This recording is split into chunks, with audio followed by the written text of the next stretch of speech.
Des échos que j'ai pu avoir, ça se passe super mal dans le vestiaire, ça s'entend pas, il n'y a pas de cohésion, il n'y a pas de discussion d'avant-match, ça marche pas au Racing. Là on sent que c'est une bonne équipe qui peut gagner. Et là tant mieux, s'il y a de l'argent qui rentre, ça veut dire qu'il y aura des nouveaux joueurs, et finalement on est aux portes de sortir de la zone rouge, quoi. Donc, la seule chose qui est dommage, c'est qu'il y a il y a 2 ans, on a dû vendre Kevin Gamero.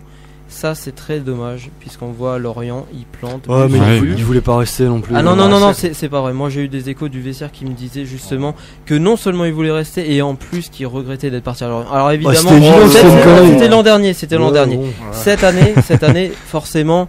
Il doit se dire, heureusement que je suis parti. Effectivement, cette année, il doit se dire ça. Mais l'an dernier, c'était pas le cas. On m'a dit que Peggy Louindoula aussi regrettait d'être parti. Mais finalement, c'est le même cas, parce que Peggy Louindoula voulait partir, c'était à Lyon à l'époque. Luboya, c'était pareil. Mais ces mecs-là, ils jouaient dès qu'ils savaient qu'il y avait un risque. Il y a que Nyang récemment, des gros morceaux qu'on n'a pas pu garder, qui ont confirmé, quoi.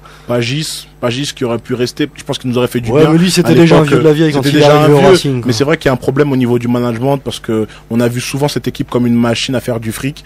Je me rappelle de l'époque Marc Keller où surtout il fallait renflouer. On avait des super joueurs, je pense à Habib Bey, je pense à Peggy Louindoula, je pense à tous ces joueurs qui sont venus sous l'ère McCormack et qu'on a pensé qu'à revendre.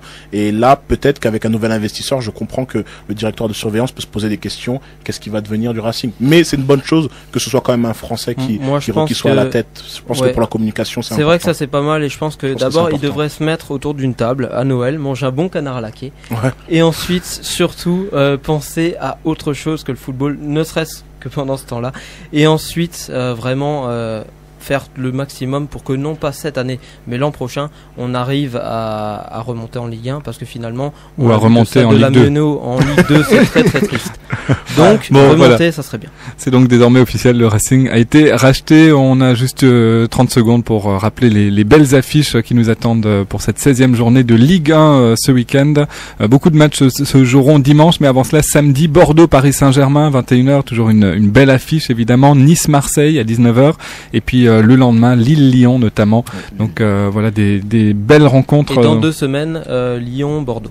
Lyon-Bordeaux, exactement. Ça va être un match sur 6 qui peut être un des tournants du championnat. Donc, exactement, ça va être un match énorme, logiquement. Avec toutes ces équipes qui se tiennent à quelques points. On espère que ce sera pas non plus le match comme l'an dernier de Lyon-Marseille qui avait accouché d'une souris. Là, cette fois-ci, on espère que ça sera un combat.